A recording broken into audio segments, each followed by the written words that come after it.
Welcome to Saw Logs Plastic Hubs. This is Slop in the Shop. This is my video blog of what I do during the week or whenever I put these together, all kind of little odd and end clips that I just build into a video for you. Sort of like pig slop. It's just a mixture of whatever we throw in the bucket. Pull your chair up, enjoy the video.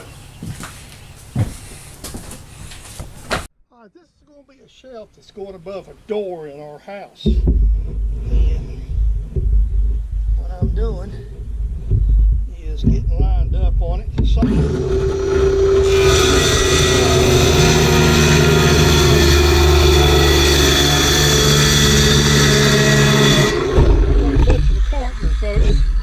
Then all we're going to do is paint this shelf. Now this is a shelf that I've worked on. You see me saw it a minute ago. This is already getting its finishing painting, so what this thing will do is it'll set up above a shelf. But there's something else I'm working on. In case you don't recognize it, this was my original machine shop actually in Kings Mountain. I've had it moved here. We use it for a storage building. And it's already been wired obviously when I had the machines in it. So this is a mobile home box. This is actually where the power goes to the shop itself. And this here. And we're getting it ready to run power. We're going to run power to this building. So I'm digging a ditch using a garden tiller because I'm old and slow and I don't feel like using a Matic. So I've got a ways to go, so I got to put more gas in. I just took a break a few minutes ago and back to ditch digging. All right, this is my ditch, it's filled, and the wire is already in the building. I actually had to cut it and put it back, but I had extra wire, and the extra piece of wire you may see laying there, it was extra the original. I was going to use it because it wasn't all twisted up, but it wasn't long enough. And the reason why there's so much extra here is just a simple matter. I can maneuver it around a little bit and we can get it in. So hopefully I can get everything else together. I'll pick this up later. So I'm sorry, I kind of want to walk away and not shoot the camera. I'm going to zero in on this a minute. I may have to come back. See the little spring? That's part of this ParaKeep system.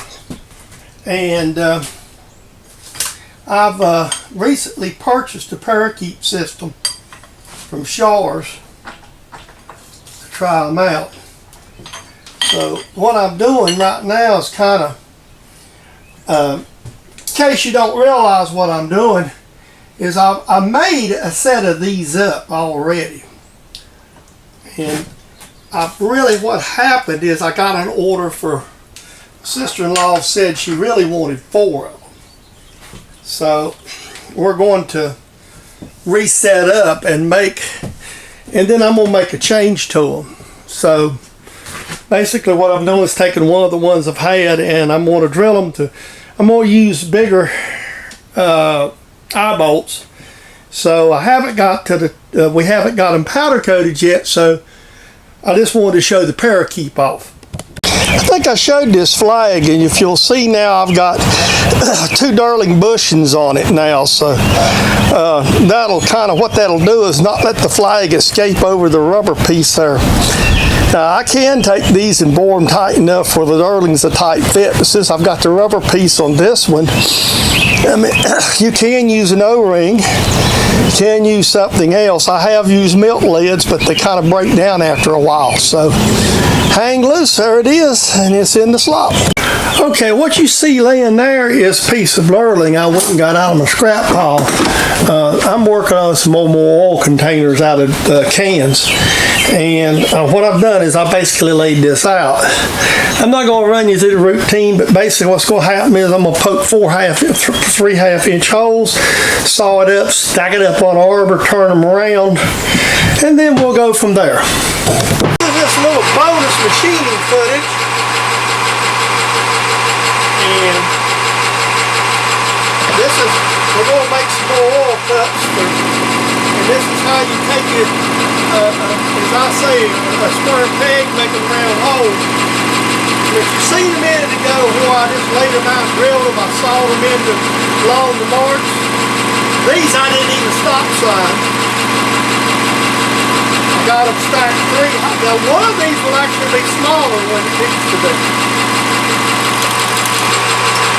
So right now all we're doing is making a round piece.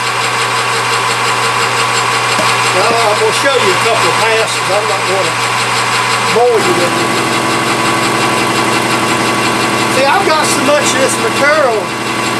For me, it's a no-brainer. I just go out there. You see the piece there that's laying on the bench, and you see it without of something, without a lot of that stock that I've showed in the previous slop. So right now we're just making them round. See how it's taking the edges off. So it takes a good many passes, but hey, it's free material, so it works good. If this moves a little, it's my camera mount. This can is smaller in diameter, so we have to take it down a little bit.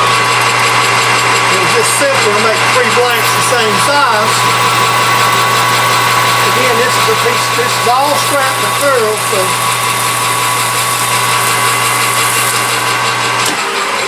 Now, I could have cut this in a little smaller, but then that also meant I'd had to run it separate, completely separate, and I didn't really want to do that. So what I'm doing now is just basically turning it down to close to the top of the can size,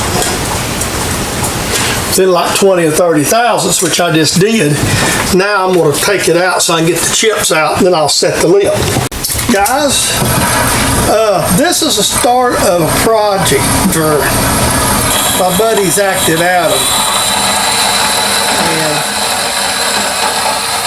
we want to make them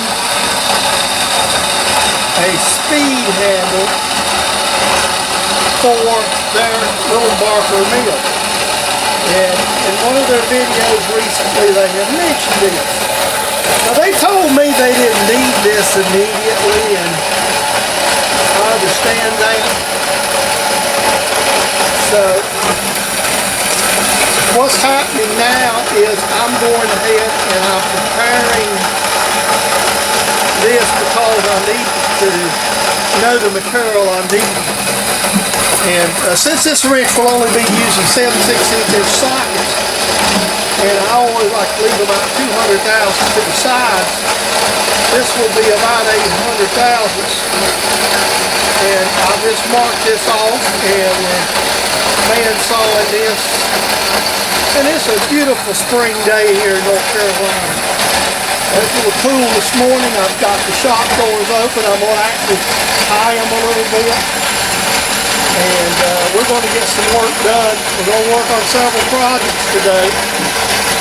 I'm not going to do much more to this, but I just found out I can install my saw. But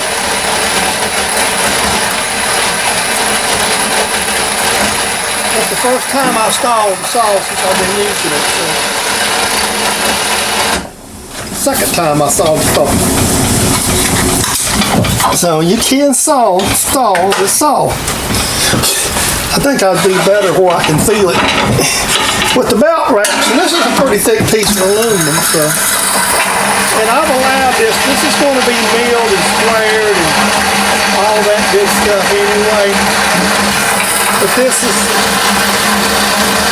I'm pushing it a little too hard.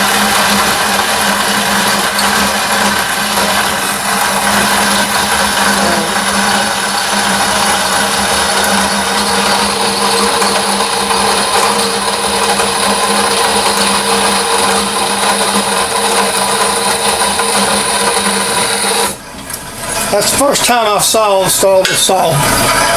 One of the things I keep repeating, these are not moist cleans, or these are.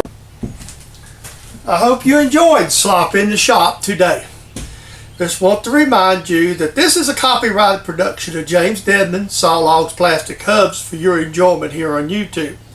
Please tell your friends about Slop in the Shop or any other of my videos on the channel.